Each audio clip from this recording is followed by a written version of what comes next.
Daniel, pois, quando soube que a escritura estava assinada, entrou em sua casa e, em cima, no seu quarto, onde havia janelas abertas do lado de Jerusalém, 3 vezes por dia se punha de joelhos e orava, e dava graças diante do seu Deus, como costumava fazer.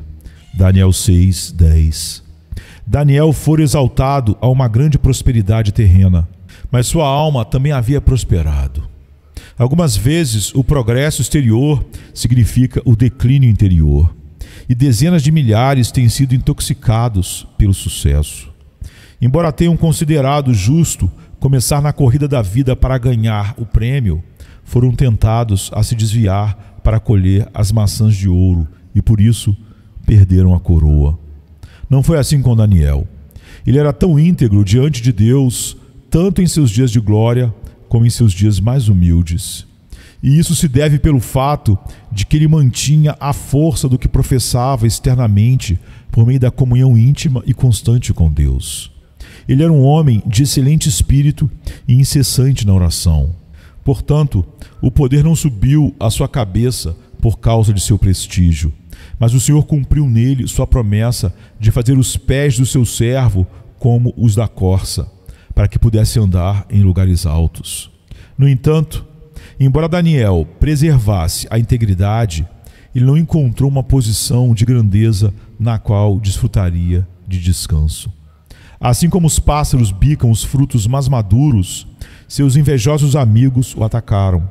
E como os guerreiros mais ilustres são os que mais atraem as flechas do inimigo, as honras de Daniel trouxeram sobre ele a inimizade de muitos. Não procure então, amados, com desejo excessivo ou com inquieta ambição, ser grandes entre os nobres desta terra, pois existem coisas mais preciosas do que honra e riqueza. Um rei persa, desejando dar uma prova de sua consideração a 2 de seus cortesãos, deu a um deles uma taça de ouro e ao outro um beijo. Aquele que recebeu a taça de ouro considerou que foi injustiçado e invejou o cortesão que recebeu o beijo dos próprios lábios do monarca. E permitam-me dizer-lhes, não invejem aqueles que receberão as riquezas e as honras do mundo, que constituem a taça de ouro deles. Pois se vocês receberem um beijo da graça dos lábios de Deus e sentirem a doçura deles no mais íntimo de sua alma, vocês terão recebido mais do que eles.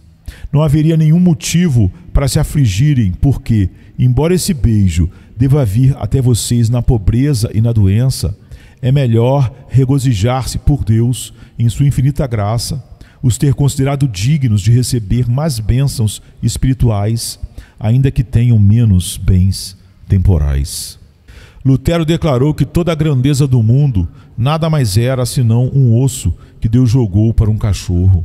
Pois, diz ele dá mais ao Papa e aos turcos do que a todos os seus santos juntos. E é assim realmente.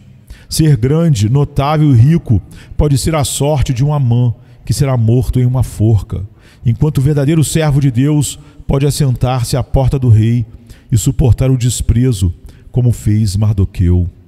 É melhor sofrer com o mendigo Lázaro do que festejar com o homem rico, pois o amor de Deus compensa mais do que todas as provações temporárias.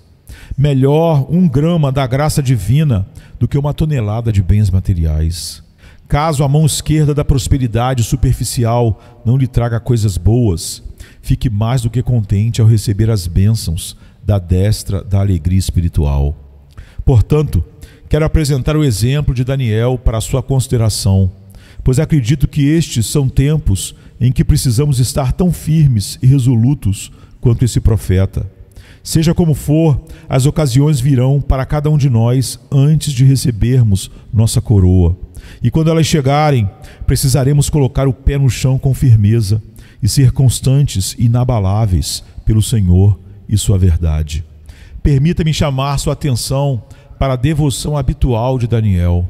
Ela é digna do nosso estudo. Poderíamos nunca ter sabido disso se ele não fosse tão duramente provado. Mas o fogo revela o ouro escondido. A devoção habitual de Daniel. É-nos dito que, antes de enfrentar as provações, Daniel tinha o hábito constante de orar. Ele orava muito. Existem alguns modos de vida espiritual que não são absolutamente essenciais, mas a oração é a própria essência da espiritualidade. E aquele que não ora carece do próprio fôlego da vida de Deus na alma. Não direi que todo homem que ora é cristão, mas direi que todo homem que ora com sinceridade é cristão. Lembre-se de que os homens podem orar seguindo um molde e até mesmo praticar oração privada também, e ainda assim estar enganando a si mesmos. Pois, assim como as rãs do Egito subiram aos quartos, a hipocrisia se intromete até mesmo nos lugares mais íntimos, onde os homens aparentam adorar a Deus. Porém, afirmo que a alegria constante na devoção íntima e sincera é uma marca da graça, que aquele que a possui pode de fato concluir que é um membro da família do Senhor. Daniel sempre teve assunto para oração e motivos para orar. Ele orou por si mesmo para que não fosse dominado pelo orgulho em sua eminente posição, para que não caísse nas armadilhas daqueles que o invejavam, para que não cedesse às opressões e desonestidades habituais dos governantes orientais. Ele orou por seu povo. Ele viu muitos na casa de Judá que não estavam em circunstâncias tão prósperas quanto ele.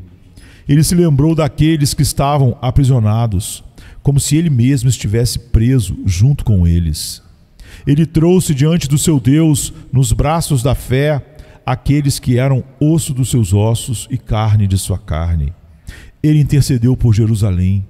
Afligia-o saber que a cidade estava devastada, que a marca do destruidor caldeu ainda permanecia sobre o monte Sião, tão belo e que outrora fora a alegria de toda a terra. Daniel implorou pelo fim do cativeiro, o qual ele sabia que havia sido ordenado por seu Deus.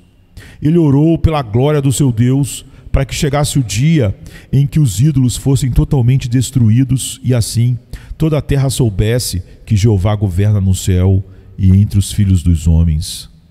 Quão agradável seria ouvir, através do buraco da fechadura dos aposentos de Daniel, as poderosas intercessões que subiram ao Senhor Deus dos exércitos. Lemos em seguida que, em todas as suas orações, ele também rendia ações de graças. Observe, pois muitos se esquecem disso. E orava e dava graças diante do seu Deus. Daniel 6:10. Sem dúvida, pobre é a oração que está sempre pedindo e nunca retribuindo sua gratidão. Devo viver da generosidade de Deus e nunca o agradecer pelo que recebo? Certamente, orações nas quais não há ações de graças são egoístas. Elas roubam a Deus. E um homem roubará a Deus? Roubará a Deus até mesmo em suas orações e ainda assim espera que elas sejam atendidas? Não tem dito aqui nesta igreja que muitas vezes a oração e o louvor se assemelham ao processo pelo qual vivemos? Respiramos o ar e depois o expiramos novamente. A oração inspira brisas profundas do amor e da graça de Deus e em seguida elas são expiradas como louvor. Como dizem os versos, a oração e o louvor com os pecados perdoados trazem à terra as bem-aventuranças do céu. O bom Daniel aprendeu a louvar, bem como a orar, e a oferecer a Deus aquele doce incenso composto de diversas especiarias, de desejos fervorosos e anseios mesclados com ações de graças e adoração. É digno de nota o que o texto diz, e orava e dava graças diante do seu Deus. Isso revela a própria essência da oração, entrar na presença de Deus. Ó irmãos, vocês muitas vezes não se pegam como que orando ao vento e privadamente proferindo palavras como se fossem apenas ouvidas pelas 4 paredes que circundam seu quarto. Mas a oração, quando é sincera, chega diante de Deus. Ao reconhecer a majestade do trono de sua graça e ver o sangue da aliança eterna aspergido sobre ela, ao discernir que Deus está olhando atentamente através de você, lendo cada pensamento, interpretando cada desejo, ao sentir que você mesmo está falando ao ouvido de Deus e agora está, por assim dizer, mergulhado no mar mais profundo da divindade e perdido em sua imensidão. Isso é oração. Quando nos aproximamos de Deus. Não me importarei se você não usar uma única palavra ou se você sentir que a majestade do Senhor é tão avassaladora que as palavras lhe fogem. O silêncio se torna muito mais expressivo quando você se curva com soluços, lágrimas e gemidos inexprimíveis. Essa é a oração que conquista o favor de Deus e é apreciada pela majestade do céu. Assim, Daniel orou e deu graças, não diante dos homens para ser visto por eles, nem em particular diante de si mesmo para satisfazer sua consciência, mas diante de Deus, com quem ele tinha uma audiência 3 vezes ao dia. No entanto, essa palavrinha seu não posso deixar passar despercebida. Ele orou e deu graças ao seu Deus. Ele não falou com Deus simplesmente como uma divindade que poderia ser de qualquer homem ou de todos os homens, mas ao seu Deus, a quem ele havia esposado por uma determinação solene. Daniel não se desviaria de suas obrigações, uma determinação que resultou do fato de Deus tê-lo escolhido e torná-lo seu próprio cônjuge, peculiarmente separado para seu próprio louvor, seu Deus. Ora, parece-me trazer à tona a palavra aliança, seu Deus da aliança, como se ele tivesse feito uma aliança com Deus de acordo com a linguagem do Altíssimo. Eles serão meu povo e eu serei o seu Deus, como está em Jeremias 32, 38. O verdadeiro filho de Abraão, de Isaque e Jacó foi este Daniel, quando ele olhou para Deus como sendo seu, sua propriedade, poderia reivindicá-lo, poderia dizer como às vezes cantamos, sim, ele é meu próprio Deus. Sentir que o Senhor pertence totalmente a mim, meu Deus, meu Senhor. Se nenhum outro homem pode reivindicá-lo, meu Pai, meu pastor, meu amigo, meu Senhor e meu Deus. Sim, aqui está o poder da oração, quando um homem pode falar com Deus como seu Deus da aliança. Esse homem não pode passar despercebido. Todas as flechas cravam-se no centro do alvo quando ele implora diante de seu Deus. Esse homem deve conquistar o anjo no val do Jaboque, que o agarra com ambas as mãos por uma fé que conhece seus clamores celestiais. Não se trata de ganhar as misericórdias de Deus por meio de outro, nem implorar por algo fora da aliança, mas o crente sente que está pedindo a seu próprio Deus misericórdias já prometidas e garantidas a ele por promessa, aliança e sangue. Há outros detalhes no texto que não são tão significativos. No entanto, observe que Daniel orava 3 vezes ao dia. Isso não diz com que frequência ele orava, mas quantas vezes ele estava em postura de oração. Sem dúvida, ele orava até 300 vezes por dia, se necessário. Seu coração estava sempre tendo conexões com os céus. Mas 3 vezes por dia ele orava formalmente. Foi bem colocado que costumamos fazer 3 refeições por dia e que é bom fornecer à alma tantas refeições quanto damos ao corpo. Queremos a orientação da manhã, precisamos do perdão do entardecer, não precisamos também do refresco do meio-dia. Não poderíamos dizer bem ao meio-dia: dize-me, ó amado de minha alma, onde apacentas o teu rebanho, onde o fazes repousar pelo meio-dia, como está em Cantares 1:7. Se você achar que da manhã à noite é um intervalo muito longo entre as orações, coloque outro elo dourado ao meio-dia. Não há regra nas Escrituras sobre a frequência com que se deve orar, nem sobre quando você deve orar. É deixado ao próprio Espírito gracioso do homem escolher o momento. Não precisamos voltar à escravidão da aliança mosaica para estar sob a chancela da lei. Somos transportados para aquele Espírito livre que conduz seus santos corretamente. No entanto, 3 vezes ao dia é um número recomendável. Observe também a postura. Isso também é de pouca importância. visto que lemos nas Escrituras sobre homens que oravam na cama, com o rosto voltado para a parede. Lemos sobre Davi sentado diante do Senhor.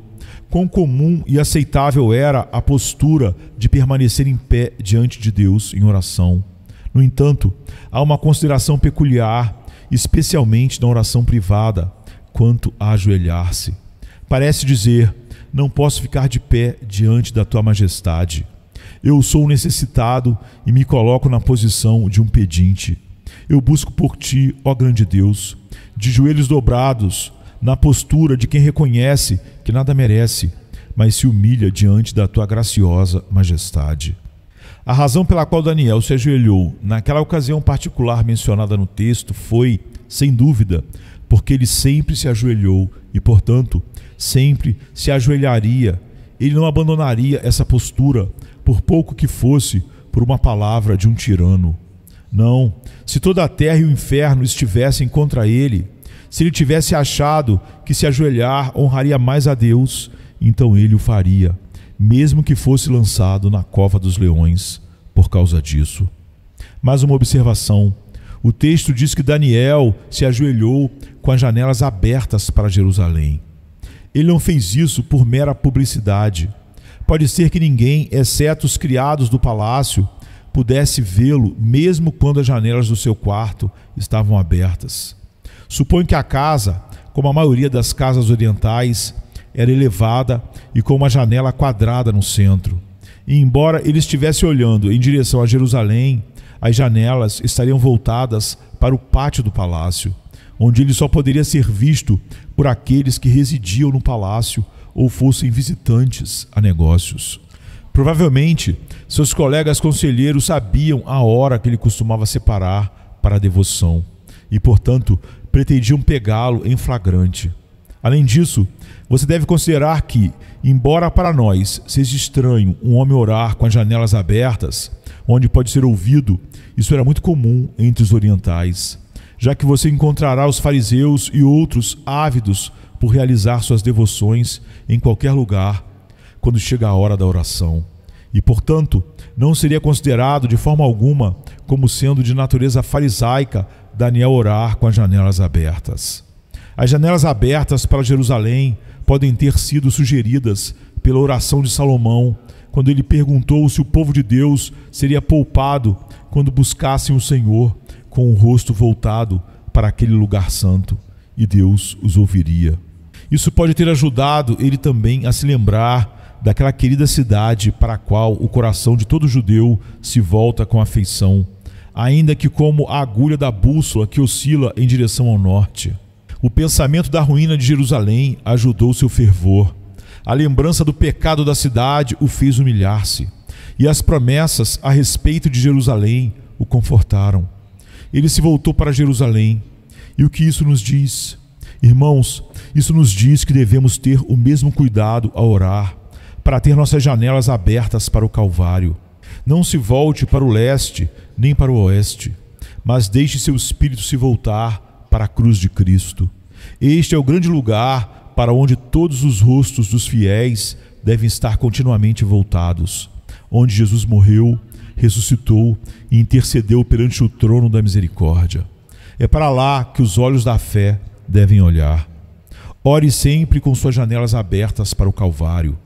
Olhe para o sangue precioso. Olhe fixamente para o Senhor ressuscitado. Contemple a autoridade do seu apelo, pois à destra do seu Pai ele intercede por seu povo, e você será fortalecido para lutar até vencer.